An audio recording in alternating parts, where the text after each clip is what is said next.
오늘은 은잔의 시험을 아십니까? 라는 제목으로 여러분께 말씀을 전하고자 합니다.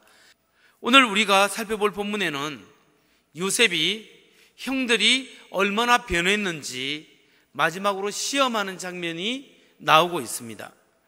요셉의 형들의 집에 양식이 떨어졌습니다. 기근 때문에 양식이 떨어져서 요셉의 형제들이 아버지 야곱을 설득해서 저 애굽에 가서 다시 양식을 구하러 내려가야 됩니다. 그래서 그 형들이 베냐민을 데리고 양식을 구하러 내려갔습니다. 베냐민과 그 일행을 본 요셉은 그들을 잘 자기 집에서 맞이해 주었습니다.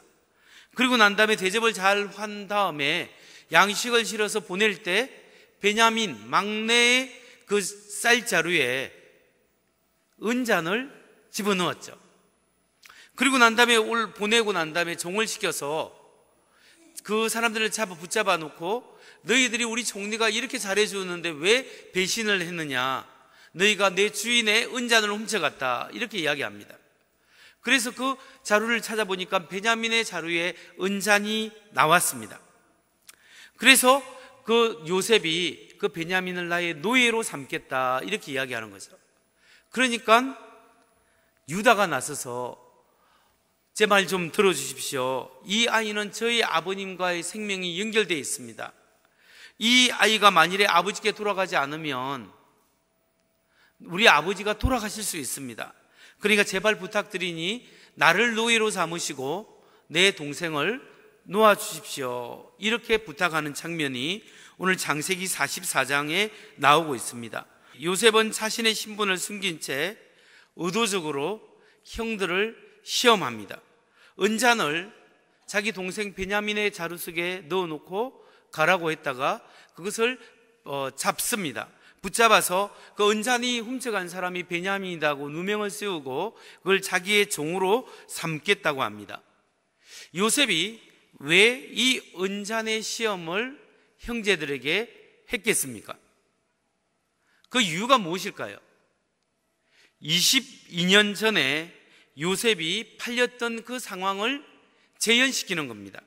그리고 난 다음에 아버지의 총애를 받았던 이 요셉이 형들의 손에 의해서 팔렸던, 그 형들의 시기에 의해서 무자비하게 팔렸던 그 상황을 재현하고 난 다음에 22년 후에 이 아버지의 사랑을 받고 있는 베냐민, 이 베냐민을 형들이 어떻게 대하고 있는지를 확인하고 있는 거죠. 요셉은 그 형들이 이제 얼마나 변했는가를 시험하고 있습니다. 만일 그 형제들이 22년 전과 똑같은 시기하는 마음, 제약된 마음을 가지고 있으면 그 형들은 이제 하나님의 복을 받을 수 있는 자격이 없다라는 거죠. 그래서 요셉은 형제들에게 이렇게 형제들을 덫을 씌워놓고 음모를 씌우고 누명을 씌우는 겁니다. 요셉의 음모에 걸려던 그 형제들은 이제 어떻게 반응하고 있습니까? 처음에는 그 은잔을 훔치지 않았다라고 이야기합니다. 사실이죠. 그런데 그 은잔이 베냐민의 자루에서 나왔을 때 그들은 뭐라고 대답하죠? 창세기 44장 13절 말씀입니다. 그들이 옷을 찢고 각기 짐을 나귀에 싣고 성으로 돌아가니라. 그들이 옷을 찢고 라는 것은 최대한의 그 최고의 슬픔을 표현하는 겁니다. 그리고 난 다음에 옷을 찢고 난 다음에 자기 고향으로 돌아가는 것이 아니라 요셉의 집으로 함께 돌아갔다라는 겁니다. 사실 옛날의 형들 같았으면 아이고 잘됐다 하면서 그냥 베냐민을 버려두고 그냥 아버지 집으로 올라갔을 겁니다. 근데 지금은 그렇게 하지 않았습니다. 사실 이 요셉의 형제들은 아버지께 그냥 가서 좋은 변명거리가 생겼습니다. 무슨 말이냐면은 아버지, 애굽의 총리가 요셉 베냐민 때문에 우리 모두를 노예로 삼으려고 했습니다. 만일 우리 모두가 노예가 된다면 누가 양식을 아버지 집에 가져와서 이 굶주린 우리 식구들을 다 먹여 살릴 수 있겠습니까? 우리 모두 다 죽을 뻔했습니다. 그래서 우리가 할 수 없이 눈물을 머금고 베냐민만 내려놓고 놓아두고 우리가 돌아올 수밖에 없었습니다 라고 변명을 할 수 있었겠죠. 그런데 그 형제들은 그렇게 하지 않았습니다. 창세기 44장 16절에서 유다가 무엇이라고 이야기합니까? 우리와 이 잔이 발견된 자가 다 내 주의 노예가 되겠나이다. 이건 형들의 마음이 많이 바뀐 거죠. 유다와 그 형제들이 왜 이렇게 바뀌었을까요? 그 해답은 창세기 44장 16절 전체를 한번 읽어보면 알 수 있습니다. 유다가 말하되 우리가 내 주께 무슨 말을 하오리이까? 무슨 설명을 하오리이까? 우리가 어떻게 우리의 정직함을 나타내리이까? 하나님이 종들의 죄악을 찾아내셨으니 우리와 이 잔이 발견된 자가 다 내 주의 노예가 되겠나이다. 여기서 중요한 것은 하나님이 종들의 죄악을 찾아내셨으니 이 말씀입니다. 여러분, 하나님이 종들의 죄악을 찾아내셨으니 이 말이 왜 참 중요한데요. 왜 유다가 하나님이 우리의 죄를 찾아내셨다, 적발하셨다 이 이야기를 했을까요? 그 이유는 언장과 베냐민에 있습니다. 여러분, 요셉이 그 형제들을 시험하기 위해서 그 자루에 은잔을 넣었는데 은잔을 넣지 않고 금잔을 넣을 수도 있었습니다. 은을 넣지 않고 금덩어리를 넣을 수 있었는데 왜 은잔을 넣었을까요? 금잔의 시험이 아니라 왜 은잔의 시험이었습니까? 그 이유는 요셉이 22년 전에 팔려갈 때 형들이 언전 20개에 의해서 요셉을 팔은 거예요. 그러니까 그 형제들이 은잔을 바라볼 때 요셉을 판 죄악이 생각나는 거예요. 또 거기에다가 하필 그 자료가 그 은잔이 베냐민의 자료에 있었다라는 거죠. 베냐민은 누굽니까? 라헬의 아들이, 야곱이 라헬을 통하여 낳은 아들이 요셉과 베냐민입니다. 그 베냐민과 요셉은 같은 배에서 난 형제죠. 그러니까 은잔이 베냐민에 나왔다는 것은 반드시 요셉을 생각하게끔 한다라는 거죠. 그렇기 때문에 지금 유다가 우리의 죄악을 하나님이 들춰내셨습니다 라고 고백하는 거죠. 여러분, 결국 이 사실이 우리에게 무엇을 말해주고 있습니까? 옛날에 자기들이 지은 죄, 요셉이 형 나를 좀 팔지 마세요, 나를 제발 살려주세요, 그럼에도 불구하고 무자비하게 팔아버렸던 그 형들의 죄악을 지금 생각하고 가슴을 치고 후회하고 하나님 앞에 통해 자복하고 있다는 겁니다. 이제는 같이 죽었으면 죽었지 옛날처럼 동생을 팔아버리고 우리 혼자 살겠다고 자기의 이기적으로 동생을 팔아버리는 그런 일은 다시는 반복하지 않겠다고 말씀하고 있는 겁니다. 그 형제들은 하나님의 뜻을 이루고 하나님을 계획을 이룰 만큼 이제는 많이 변해가고 있었다라는 겁니다. 옛날에 그 형들의 이기적인 모습이 이제는 이타적인 모습으로 점점 바뀌어지고 있는 것을 보게 됩니다. 성도 여러분, 오늘날에도 하나님께서는 우리들에게 은잔의 시험을 주십니다. 예수 믿기 전에 자기 마음대로 살았던, 예수 믿기 전에 그 이기적이고 내 마음대로 살았던 것을 하나님께서 얼마나 많이 바뀌었는가를 우리에게 시험하십니다. 과거에 내가 지었던 그 죄를 하나님께 똑같이 이제 요즘 하나님이 들춰내시고, 내가 숨겨되었고 나만이 저질렀던 그 죄악을 하나님께서 들춰내셔서 똑같은 상황 속에서 오늘 예수 믿은 후에 이제 신앙이 좀 성장한 후에 우리가 어떤 삶을, 어떤 결정을 하는가 하나님이 보고 계신다는 거죠.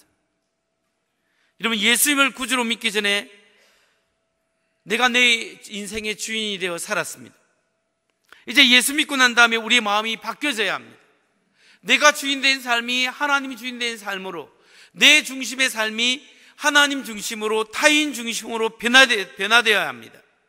그런데 예수 믿은 지 수년이 지나고 수십 년이 되었지만 아직도 우리의 심령 중심에 예수님이 중심의 자리에 잡지 못한 분이 계십니까?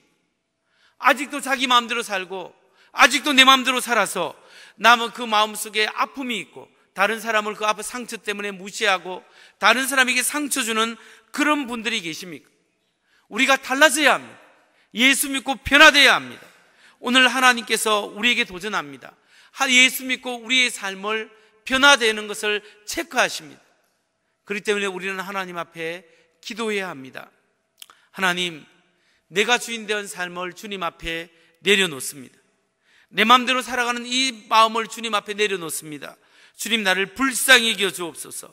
주님, 나의 마음의 중심에 자리 잡아주시고 내가 나의 삶을 주관하는 것이 아니라 하나님의 성령이 나를 주관하시고 성령님 나를 도와주셔서 하나님의 뜻대로 살아갈 수 있도록 변화의 삶을 시작하여 주옵소서. 이 기도가 우리 속에 있어야 합니다. 하나님의 영이 여러분의 심령에 살아 있어야 우리가 그리스도의 사람입니다. 성령님이 오늘 살아 있어서 우리의 마음을 찌르고 우리의 양심을 찌르고 우리의 삶의 아픔을 드러내게 하고 나의 죄악을 적발하게 하시고, 그래서 하나님 앞에 통회하고 자복하고 예수님을 수십 년 믿었지만 아직도 변화되지 않는 나의 심령을 하나님 앞에 내려놓고 자복하고 회개할 때 그 사람은 하나님의 말씀으로 변화되어 가는 사람이라는 겁니다. 여러분, 우리가 하나님의 말씀으로 은혜 받고 변화되는 증거가 무엇으로 시작되는지 아십니까? 여러분의 심령에 전에는 하나님이 멀리 있다면 이제는 은혜 받았고 변화된 삶 속에 하나님이 점점 가까워져서 내 안에 계시는 게 느껴져야 됩니다. 전에는 하나님과 전혀 상관없었지만 이제는 하나님이 내 안에 계셔서 나를 인도하시고 내 양심을 찌르고 나와 대화하고 내 안에 가까이 계시고 내 심령 속에 계시는 것이 느껴지는 것이 삶의 변화가 이루어지는 겁니다. 또 다른 것은 뭐냐면 설교 말씀을 통해서 이 말씀이 내게 주어진 말씀이다. 남에게 주어진 말씀이 아니라 나에게 주어진 말씀으로 내가 느껴지고 받아지고 고백되고 그렇게 여겨질 때 우리는 변화의 삶을 시작할 수 있는 겁니다. 이게 은혜 받은 사람이고 은혜의 삶의 시작인 것을 믿으시기 바랍니다. 여러분, 말씀으로 변화되고 많이 변화되시는 여러분 되시기를 주의 이름으로 축원합니다. 그렇다면 이제 우리가 하나님 앞에 귀한 인생을 살고 우리가 하나님이 사용될 만큼 변화되어야 한다면 어느 정도로 변화되기를 하나님께서 우리에게 기대하실까요? 하나님께서는 우리가 어느 정도로 변화되기를 원하실까요?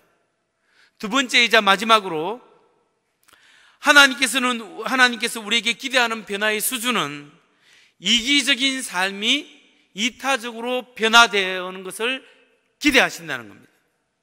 하나님께서는 우리 자신을 다른 사람에게 희생하고 내어주고 섬길 수 있을 만큼 변화되기를 기대하신다는 겁니다. 예수 믿고 이기적인 사람이 이타적인 사람으로 바뀌어져야 합니다. 예수께서 나를 위하여 희생하고 죽으시고 하신 것처럼 우리도 다른 사람을 이해하고 상처를 싸매주고 사랑하고 섬길 수 있을 만큼 우리는 점점 변화되어 가야 한다는 거죠. 오늘 본문에 나오는 유다를 보십시오. 창세기 37장에서 요셉을 애굽으로 팔 때 조금은 양심이 있었지만 이기적인 유다였습니다. 그런데 22년이 지난 후 유다의 삶은 어떻게 되었습니까? 유다가 아직도 이기적인 삶을 살았다면 하나님께서 유다를 통해서 다윗 왕조를 세우고 예수 그리스도를 나오게 하는 것에 사용하지 않았을 겁니다. 그런데 유다는 바뀌어졌습니다. 창세기 44장 33절에서 유다가 간절히 청원하는 것이 무엇일까요? 같이 한번 읽어볼까요? 시작. 이제 주의 종으로 그 아이를 대신하여 머물러 있어 내 주의 종이 되게 하시고 그 아이는 그의 형제들과 함께 올려 보내소서. 여기서 이야기합니다. 이제는 나를 노예로 삼아 주십시오. 나를 노예로 잡아주고 내 동생을 보내주십시오. 이렇게 이야기합니다. 유다는 이제 이기적인 사람이 아니라 이타적이 되었고 자신의 삶을 희생해서 아버지를 기쁘게 하고 동생을 살리고자 하는 그렇게 변화되었습니다. 이렇게 변화될 때 하나님께서 그를 사용할 수 있었다라는 겁니다. 성도 여러분, 오늘 우리도 예수 믿고 변화되어야 됩니다. 변화되되 이제 남을 위해서 자신의 삶을 기꺼이 내어줄 수 있도록 희생적인 삶으로 바뀌어져야 합니다. 여러분, 예수 믿는 사람이 예수님을 잘 믿고 하나님의 은혜를 받으면 받을수록 이기적으로 되어 간다면 부모 형제도 모르고 자식도 모르고 이웃도 모르고 회사에서 이기적이고 자기만 아는 사람이라면 이 사람은 예수 믿는 것을 다시 한번 생각해야 합니다. 그 중심에 예수님이 전혀 없을 수 있어요. 예수 믿는데 내 것 챙기고 내 것 하고 내 손가락질 받고 그렇게만 생각한다면 이런 사람들은 정말 하나님의 은혜를 헛되게 하는 거예요. 우리 주님은 십자가를 지셨습니다. 십자가를 진다고 해서 내 뜻을 내려놓고 아버지의 뜻을 짊어진 겁니다. 그 아버지의 뜻은 인류를 위해서, 모든 사람을 위해서 하나님의 아들을 희생시키는 것이었습니다. 그래서 예수님께서 요한복음 15장 13절에서 이렇게 말씀하셨습니다. 사람이 친구를 위하여 자기 목숨을 버리면 이에서 더 큰 사랑이 없나니. 예수님께서 우리를 위하여 자기 목숨을 내어주셨듯이 너는 나를 따르라, 너는 나를 따르라, 자기 십자가를 지고 나를 쫓으라 했습니다. 자기 십자가를 지는 게 뭐예요? 자기를 부인하고 하나님의 자기의 뜻을 내려놓고 하나님의 뜻을 따르는 거예요. 오늘 나의 삶 속에 하나님의 뜻을 따르는 그 모든 장애물들을 내려놓고 하나님의 뜻을 따르는 것이 십자가를 지는 겁니다. 그것은 이기적인 것이 아니라 이타적인 삶이죠. 오늘 하나님의 사람으로서 오늘 내 마음속에 하나님의 은혜가 있으면 내 마음이 점점 내 중심에서 하나님 중심, 내 중심에서 이타적인 중심으로 변화되는 겁니다. 근데 여러분, 오늘날 우리의 삶은 그 예수님의 가르침과 참 멀 때가 많이 있습니다. 오늘날 이 시대의 사람들은, 이 시대의 정신은 무엇을 가장 품이 있다고 이야기합니까? 무엇을 가장 중요하게 여깁니까? 무엇이 가장 우리의 삶에서 포함이 난다고 이야기합니까? 그것은 좀 남보다 좀 더 좋은 집을 사면 좀 자부심을 가질 수 있어요. 남보다 좀 좋은 차를 타고 다니면 좀 좋아할 수 있어요. 남보다 좀 더 명품을 입고 들고 다니면 좀 내가 그런 사람이다를 드러낼 수 있습니다. 자기를 멋지게 가꾸고 표현하는 것이 이 시대의 정신이고 품이라고 생각합니다. 자기를 가꾸는 것이 나쁜 것은 아닙니다. 그러나 그것을 너무 중요하게 여기면 그것이 이 시대의 정신에 쫓아가는 겁니다. 사람들은 사회적 지위가 높은 사람과 어울려야 수준이 높고 자기가 그렇게 그 속에 있을 때 만족함을 누린다는 거죠. 이것은 세상의 기준입니다. 그러나 하나님의 기준은 전혀 아닙니다. 하나님께서 우리가 하나님 앞에 섰을 때 하나님 앞에 판단받을 것은 우리가 이 세상에서 얼마나 십자가의 삶을 살았는가, 얼마나 남을 위해서 무엇을 희생하며 살았는가, 어려운 사람들을 위해서, 하나님의 나라를 위해서 물질을 쓰고 시간을 쓰고 몸들여 헌신하고 마음과 정성을 다했는가, 여기에 따라 하나님이 판단하시고 상급하시고 칭찬을 하실 것입니다. 여러분, 우리가 예수님 믿고 변화된 삶을 살고 변화된 삶을 갈망해야 합니다. 오늘 하나님 앞에 그냥 교회에 와서 신앙생활하고 나의 삶 속에 아무런 변화가 없다면 하나님 앞에 간구하고 갈망하고 변화의 삶을 요구해야 합니다. 제가 서울에서 목회할 때 신앙 좋은 여자 집사님들에게 신방을 했는데 마침 남편분이 같이 있었습니다. 예배를 드리고 이야기를 나누는데 그 남편분은 잘 나가는 변호사 생활을 하고 있는 사람입니다. 이분들이 자기 친구도 많다고 그럽니다. 그런데 이분이 그런 이야기를 합니다. 목사님, 저는 교회는 나가겠는데 나는 술을 사랑합니다. 술은 못 끊겠습니다. 술을 저는 너무 좋아할 뿐만 아니라 사랑합니다. 이렇게 이야기하더라고요. 그러면 술을 드시고 아무튼 교회를 나오십시오. 이렇게 이야기를 했습니다. 근데 이분이 은혜를 받으니까 사람이 변화되기 시작했습니다. 십자가의 은혜를 받고 성령님을 체험하고 하나님의 은혜를 받으니까 새벽 예배를 꼬박꼬박 나오는데 한 번도 안 빠지고 나오고, 저는 어떤 때 몸이 아파서 안 나갈 때도 있는데 이 사람은 몸이 아파도 나오고 그리고 출근을 하고 그럴 때가 많았습니다. 여러분, 그분이 고백이 뭐냐면 자기의 삶을 통하여 하나님께 영광을 돌릴 수 있다면 너무나 좋겠습니다. 그렇게 간증을 하는 거예요. 여러분, 저는 정말로 목회하면서 그런 분들을 보면서 확실히 말할 수 있는 게 있습니다. 이게 뭐냐면 우리가 하나님의 은혜를 받고 십자가의 복음을 깨닫고 성령을 체험하면 정말 기독교의 진리를 머리로 가슴으로 느끼면 삶이 변화된다는 거죠. 변화되지 않을 것 같은 사람이 변화되는 거예요. 정말 죽을 것 같은 사람이 생명으로 나아갑니다. 그리고 그 사람을 통하여 수많은 사람이 도전받고 수많은 사람들이 하나님 앞에 돌아오는 그런 일들이 일어나더라는 거예요. 그 집사님이 제게 이런 간증을 몇 번씩 반복해서 했습니다.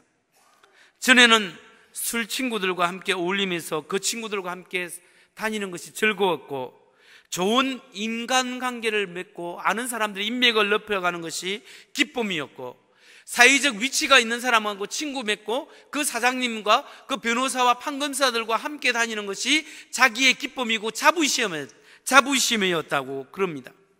그게 자기에게 만족을 주었답니다. 근데 자기가 정말 예수님을 알고 은혜를 받고 복음의 비밀을 알게 되니까 생각이 바뀌더랍니다.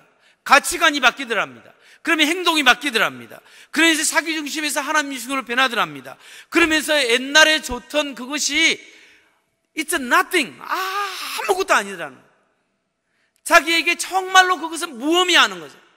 정말 중요한 것은 하나님의 은혜와 하나님의 사랑밖에 없고, 정말 하나님의 그 은혜 가운데 자기가 살아가는 것이 너무나 귀중하더라는 것을 느꼈다라는 거예요.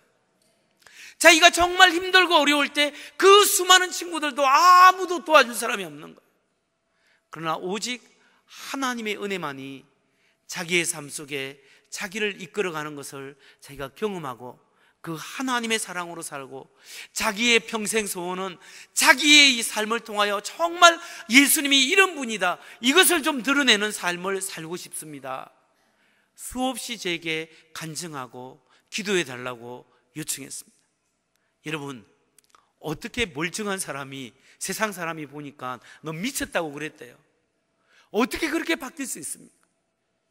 하나님의 은혜입니다. 하나님의 성령의 은혜입니다. 하나님의 말씀으로 변화될 때 철저히 자기가 바뀔 뿐만 아니라 그 변화의 삶을 다른 사람에게 보여줄 수 있다는 사실입니다. 말씀을 정리합니다. 성도 여러분, 하나님은 오늘도 변화된 삶을 통하여 일하십니다.